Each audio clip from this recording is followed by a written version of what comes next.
কয়টা রোজা গেল আজকে ভাই? জোরে বলেন। 15টা রোজা। তারাবি কয়টা হলো? 16টা তারাবি হলো। কয়টা রোজা বেঁচে আছে সামনে?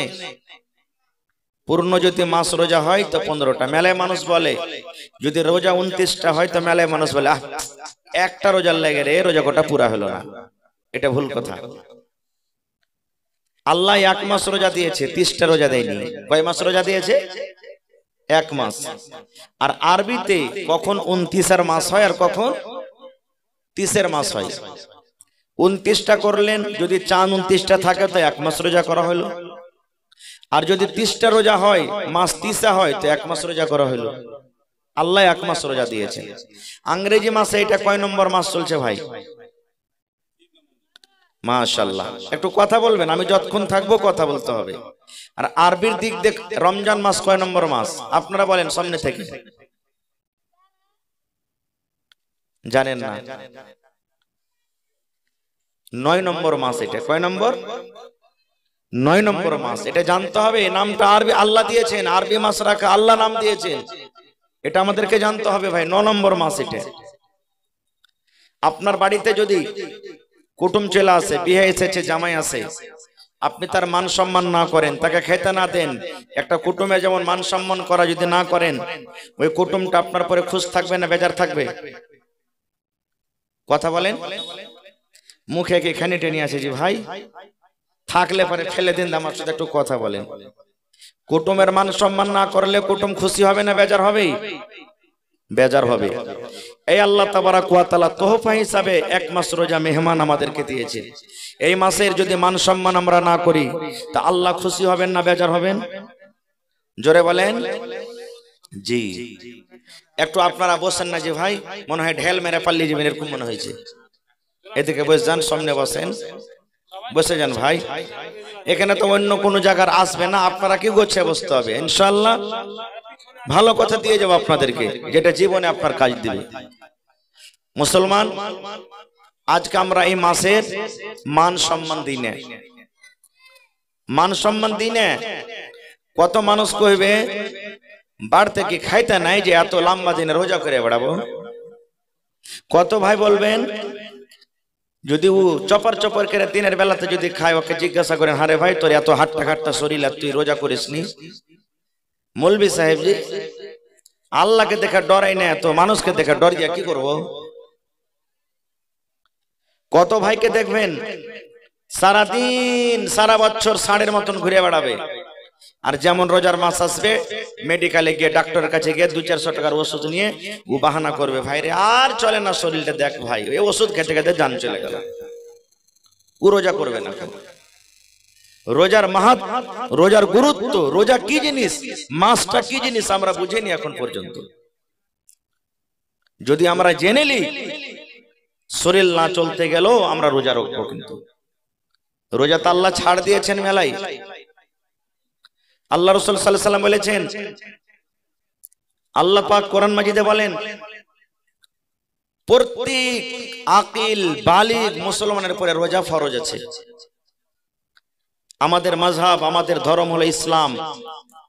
আর ইসলামের বড় বড় আরকান কয়টা বলেন তো আপনারা? কয়টা আরকান জি ভাই? আরকান ইসলাম কত? এটা জানতে হবে, শিখতে হবে। আমি যে মুসলমান, আপনি মুসলমান, জানতে হবে। 5টা ইসলামের আরকান কয়টা? 5টা। শিখেলেন জীবন পর্যন্ত যাতে মনে থাকে। 1 নম্বর কালেমায়ে তাওহীদ, 2 নম্বর নামাজ, 3 নম্বর রোজা, 4 নম্বর যাকাত, 5 নম্বর হলো হজ। তাহলে এই 5টার মধ্যে একটা হলো কি ইসলামের মোটা খাম্বার মধ্যে আরকানের মধ্যে রোজা। যেমন নামাজ ছেড়ে আপনার পাপ হবে, যেমন যাকাত ফরজ হয় যাকাত না দিলে পাপ হবে, হজ ফরজ হয়ে গেছে হজ না করতে গেলে গুনাহ হবে, পাপ হবে। এই মতো শরীর স্বাস্থ্য ভালো, রোজার মাসে রোজা পেয়েছেন, রোজা রাখলেন না, গুনাহ হয়ে যাবে, পাপ হয়ে যাবে। কত মানুষ কি করে, যেমন রোজার মাস এলো ও দিল্লি চলে গেল, পাটনা চলে গেল, কলকাতা চলে গেল, বাড়তে থাকতে গেলে খালি মৌলবীরা খুতবা দিবে আর মাও ঘদর ঘদর করবে যে রোজা কর না রে, রোজা কর না রে, থাকবই না বাড়িতে। আপনারা বলেন যদি বাড়ি ছেড়ে দিল্লি চলে যায় রোজা মাফ হবে? মাফ হয়ে যাবে? হবে না। কেন? আল্লাহর কোরআন বলছেন ফামান শাহিদা মিনকুম আশ-শাহরা ফালইয়াসুমহু। আল্লাহ রাব্বুল আলামিন কোরআনে বলেন, হে দুনিয়ার মানুষ, তোমাদের মধ্যে যে রোজার মাসটাকে পেয়ে যাবে, তোমাদের মধ্যে যে রমজান মাসটাকে পেয়ে যাবে, ওই লোকটা যেন এই মাসের রোজা রাখে। আল্লাহ রাব্বুল আলামিন এই জায়গাতে কথা বললেন না দুনিয়ার মানুষে তুমি বাড়ি ঘর ছেড়ে যদি তুমি দিল্লি চলে যাও, বাড়ি ছেড়ে যদি তুমি কলকাতা চলে যাও, বাড়ি ছেড়ে যদি তুমি পাটনা চলে যাও, তাহলে তোমার জন্য আল্লাহ রাব্বুল আলামিন রোজা মাফ করেছেন, এই কথা বলেননি। আল্লাহ রাব্বুল আলামিন বলেন যে রমজান মাসটাকে পাবে সেই যেন রোজার মাসে রোজা রাখে।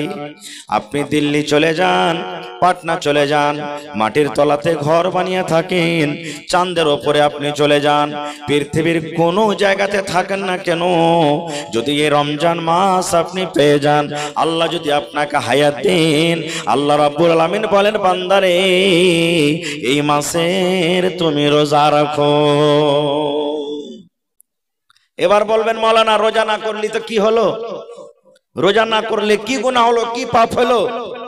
আমার কথা না এটা, দুটো হাদিস বলবো আপনাদের সামনে। ইমাম সাহেব জুম্মার দিনে যেই জিনিসে দাঁড় হয়ে খুতবা দেন, যে তক্তাতে কাঠে দাঁড় হয়ে খুতবা দেন, ওটাকে আমরা কি বলি? কথা বলেন।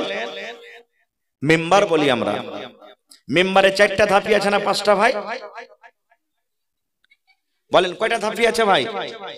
3টা ধাপি আছে। মাশাআল্লাহ, তাহলে ভালোভাবে গুনেছেন আপনারা। নবীজি আমার একদিন প্রথম ধাপিতে যখন পা দিলেন তখন পড়লেন আমিন। আমিন মানে আল্লাহ তুমি কবুল করো। এই যে আমার মাওলানা দোয়া করছিলেন, এখন আপনি টাকা দিলেন, দোয়া করলেন, হে রব্বুল আলামিন এই লোকটার মুসিবত তুমি দূর করে দাও, আল্লাহ তার রোজগারে তুমি বরকত দাও। যখন এরকম ভাবে কেউ দোয়া করবে তখন পড়বেন আমিন। আমিন মানে আল্লাহ তুমি কবুল করে নাও। যদি কোনো মানুষ দুনিয়া ছেড়ে চলে গেছেন, ওই লোকটার জন্য যখন দোয়া করে রব্বুল আলামিন, এর বাপ কবরে চলে গেছেন, মা কবরে চলে গেছেন, রব্বুল আলামিন কবরের তার গুনাহ খাতাকে maaf করে তার কবরে তুমি জান্নাতের বিছানা দিয়ে দাও। এরকম ভাবে যখন দোয়া করেন তখন পড়বেন আমিন। আমিন মানে তুমি আল্লাহ কবুল করে নাও। এই যে নামাজে আমরা পড়ি সূরাতুল ফাতিহা, গায়রিল মাগযুবি আলাইহিম ওয়ালাদ-দাল্লিন, তখন কি পড়ি? আমিন মানে আল্লাহ তুমি কবুল করো। নবী আমার প্রথম ধাপিতে যখন পা দিলেন তখন পড়লেন জোর করে আমিন। সাহাবায়ে কেরাম বললেন মসজিদ ভরা মানুষ, আমরা নবীর আমিন শুনতে পেলাম। 2 নম্বর ধাপিতে নবী পা দিলেন তখন নবী পড়লেন আমিন। আমিন মানে আল্লাহ তুমি কবুল করো। 3 নম্বর ধাপিতে নবী আমার পা দিলেন তখন পড়লেন আমিন। তাহলে প্রথম ধাপিতে পা দিলেন তখন পড়লেন আমিন, 2 নম্বর ধাপিতে পা দিলেন তখন পড়লেন আমিন, 3 নম্বর ধাপিতে নবী পা দিলেন তখন পড়লেন আমিন। কয়বার হলো? 3 বার। নামাজ শেষ, খুতবা শেষ। একজন সাহাবী নবীকে প্রশ্ন করে দিলেন, ইয়া রাসূলুল্লাহ আজকে এমন কাজ করতে দেখলাম নবী গো, একটা জীবনে যে কাজটা আপনি করেননি। নবী আমার বললেন, বাবারে কি আমি নতুন কাজ করলাম? সেই সাহাবী বললেন, নবী গো জীবনে কোনোদিন এই কাজ করেননি, আপনাকে একটা নতুন কাজ করতে দেখলাম গো নবী। আপনি যখন প্রথম মিম্বারের ধাপেতে পা দিলেন তখন পড়লেন আমিন, 2 নম্বর ধাপেতে পা দিলেন তখন পড়লেন আমিন, 3 নম্বর ধাপেতে পা দিলেন তখন পড়লেন আমিন। এখানে তো কোনো লোক দোয়া করেনি, কোনো লোকজনকে দোয়া করতো দেখেনি, দোয়া করতো শোনেনি। কেমন করে আপনি আমিন পড়লেন? কেন আপনি আমিন পড়লেন? এই আমার ভাইয়েরা, মায়েরা, খালারা শোনেন। এবার নবী আমার আমার বললেন, সাহাবীরি কেন আমি আমিন পড়লাম রে বাবা? তাইলে তোমরা শোনো, আমি যখন প্রথম ধাপিতে পা দিলাম তখন আল্লাহর ফেরেশতা জিবরিল আমিন, যে ফেরেশতা আমার কাছে মাঝে মাঝে আসেন, যে ফেরেশতা আমার কাছে আল্লাহর বিধান নিয়ে আসেন, যে ফেরেশতা আল্লাহর আদেশ আমার কাছে কোরআন নিয়ে আসেন, প্রথম ধাপেতে আমি যখন পা দিলাম সেই ফেরেশতা এসে আমার কানে কানে বললেন, নবী গো আপনি আপনার উম্মতকে জানিয়ে দেন, আপনি আপনার উম্মতকে মেসেজ দিয়ে দেন, যখন আপনার নাম আসবে, আপনার যখন নাম বয়ান করা হবে, নাম শোনার সাথে সাথে যারা আপনার উপরে দরুদ পড়বে না, অর্থাৎ সাল্লাল্লাহু আলাইহি ওয়াসাল্লাম পড়বে না, ওই লোকটা যেন হালাক হয়ে যায়, ওই লোকটা যেন বরবাদ হয়ে যায়, ওই লোকটা যেন ধ্বংস হয়ে যায়। তখন নবী পড়লেন আমিন। আমিন মানে আল্লাহ তুমি এই দোয়া কবুল করে না। তাহলে নবীর নাম যখন আসবে কানে আপনি শুনলেন, তখন কি পড়তে হবে ভাই? কথা বলেন, সাল্লাল্লাহু আলাইহি ওয়াসাল্লাম পড়তে হবে। আর যদি না পড়েন, বদদুয়াকার নবীর জীবন হালাক বরবাদ যেন হয়ে যায়, এটা আল্লাহ রাসূল দোয়া করেছেন। 2 নম্বর নবী বললেন, আমি 2 নম্বর ধাপিতে যখন পা দিলাম, আবার জিবরিল ফেরেশতা আমার কানে কানে বললেন, নবী গো আপনি আপনার উম্মতকে পয়গাম দিয়ে দেন, মেসেজ দিয়ে দেন, যাদের মা বাপ বাড়িতে আছে, সুবহানাল্লাহ, মা বাপ বাড়িতে আছেন, মা বাবার সেবা করলো না, মা বাবার খেদমত করলো না, মা বাবাকে রাজি করলো না, মা বাবাকে রাজি করে দুনিয়া থেকে বিদায় হলো না, মা বাবা নারাজ হয়ে গেল, ওই লোকটা যেন হালাক হয়ে যায়, বরবাদ হয়ে যায়, ধ্বংস হয়ে যায়। তখন নবী বললেন, আমি পড়লাম আমিন, আল্লাহ এই দোয়া তুমি কবুল করে না। তাইলে বুঝলাম কি, যার মা বাপ বাড়িতে আছে আর মা বাপকে যদি নারাজ করে রাখে, নবীর হাদিস, নবী বলেছেন ওই লোকটা যেন ধ্বংস হয়ে যায়, বরবাদ হয়ে যায়। নবীজি বললেন 3 নম্বর ধাপে আমি পা দিলাম, আবার জিবরিল ফেরেশতা আমার কানে কানে বললেন, নবী গো আপনি আপনার উম্মতকে মেসেজ দিয়ে দেন, যারা রমজান মাস পেল, রোজার মাস পেল, রোজার মাস পেয়ে রোজা রাখলো না, রোজা রেখে নিজের জীবনের গুনাহটাকে মাফ করতে পারলো না, রোজা রেখে গুনাহকে মাফ করতে পারলো না, ওই লোকটা যেন হালাক হয়ে যায়, ওই লোকটা যেন বরবাদ হয়ে যায়, ওই লোকটা যেন ধ্বংস হয়ে যায়। নবী তখন বললেন, আমি পড়লাম আমিন, আল্লাহ এই দোয়া তুমি কবুল করে নাও। নারে তাকবীর। তাইলে কি বুঝলাম? যে ভাইরা বলে যে মাস্তানি করে বাড়িয়ে বেড়াচ্ছি, রোজা না রাখলে কি হবে, এটা আমার হাদিসের মেন পয়েন্ট। তাহলে রোজা না রাখে বদদুয়া কার পাবেন? জোরে বলেন, কার বদদুয়া পাবেন? আল্লাহ রসুলের জিবরিল ফেরেশতা। আমি দোয়া করব, কবুল হইতে পারে না পারে, আমার মাওলানারা দোয়া কবুল করবেন, কবুল হইতে পারে না পারে, 50-50। কিন্তু আল্লাহর রসুল যদি দোয়া করেন, আল্লাহ তার দোয়াকে রদ করবেন? জোরে বলেন, রদ করবেন? নবীর দোয়া কত তাড়াতাড়ি দোয়া কবুল হয় জানেন? একটা হাদিস আর শুনেন। নবীজি আমার একদিন খুতবা দিয়েছেন, মসজিদে দাঁড় হয়ে আছেন, খুতবা চলছে, ওয়াজ নসিহত চলছে, আর একটা লোক, একটা সাহাবী এসে রাসূলকে বলছেন, কি আল্লাহ রাসূল গো আসমানের পানি বন্ধ হয়ে গেছে, মেঘ হয় না গো নবীজি, জমিন শুকিয়ে গেল, ঘাস পাতা সব শুকিয়ে গেল, ফসল সব শুকিয়ে গেল, জীবজন্তু সব না খেয়ে মরতে লাগলো। একটু আল্লাহর দরবারে দোয়া করেন, আল্লাহ রাব্বুল আমিন যেন আমাদের প্রতি দয়া করে রহমতের পানি হয়। নবীজি একটু দোয়া করেন আল্লাহর দরবারে, দেখেন মেঘ হয় না, মেঘ না হওয়ার কারণে সব ঘাসপালা শুকিয়ে গেল, একটু আল্লাহর দরবারে দোয়া করেন।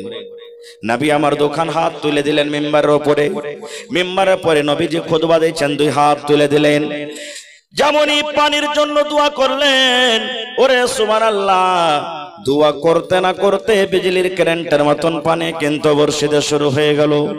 সাহাবায়ে কেরাম বলছেন, এত পানি হইতে লাগলো, মনে হয় আমরা আর বাড়ি যেতে পারবো না। কতদিন পানি হলো? শুক্রবার পানি হলো, শনিবার পানি হলো, রবিবার পানি হলো, সোমবার পানি হলো, মঙ্গলবার পানি হলো, বুধবার বৃহস্পতিবার পানি হলো, আবার শুক্রবার পর্যন্ত পানি কিন্তু হইতে আছে, বন্ধ নাই।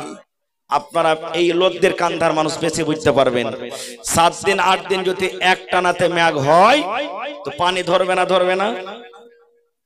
বলেন ধরবে না ধরবে না? সব ডুবে গেল। নবীজি আবার দ্বিতীয় জুম্মাতে খুতবা দিচ্ছেন, ওই সাহাবী যে গত জুমাতে বলেছিলেন কিংবা অন্য একটা সাহাবী আবার বলছেন, হুজুর একটু আল্লাহর দরবারে দোয়া করেন, এত পানি হয়েছে যে সবকিছু ডুবে গেল, ঘাস পাত সব ডুবে গেল, একটু দোয়া করেন। নবীজি আমার হাত তুলে দিলেন, এ আল্লাহ আর পানির দরকার নাই রব্বুল আলামিন, যে জায়গাতে পানির দরকার আল্লাহ সেখানে তুমি পানি দাও। আল্লাহ তুমি আকাশের দুয়ারকে বন্ধ করে দাও, আল্লাহ তুমি পানিকে বন্ধ করে দাও, আর আমাদের দরকার নাই আল্লাহ, পূর্ণ হয়ে গেছে। যেমন নবী আমার দোয়া করলেন, সঙ্গে সঙ্গে কিন্তু আবার পানি বন্ধ হয়ে গেল। এই মুসলমান, কেমন আমার নবী, আপনার নবী নবী মুহাম্মদ সাল্লাল্লাহু আলাইহি সাল্লাম কেমন নবী, পানির জন্য দোয়া করলেন, সঙ্গে সঙ্গে পানি হয়ে গেল। পানি বন্ধ করার দোয়া করলেন, সঙ্গে সঙ্গে পানি বন্ধ হয়ে গেল। এত আল্লাহর প্রিয় নবী আল্লাহর দরবারে দোয়া করলেন, আল্লাহ দোয়া কবুল করলেন। এবার বলেন, যে ভাইরা রোজা রাখে না, যে মায়েরা রোজা রাখে না, যে বোনেরা রোজা রাখে না, বলেন তাদের জন্য বদদোয়া করেছেন, বলেন সেই লোকটার জন্য আল্লাহর দরবারে দোয়া কবুল হবে না হবে না? হবে। দোয়া কবুল হবে না হবে না? তাহলে ভাই, যে আমার ভাইরাই খেয়ালে আছেন যে রোজা না করলো তো কি হলো রে, রোজা না রাখলো তো কি হলো রে, জি না, খবরদার। এবার আমাদেরকে এখানে একটা জানা দরকার, রোজা কাকে বলে? রোজা কাকে বলে?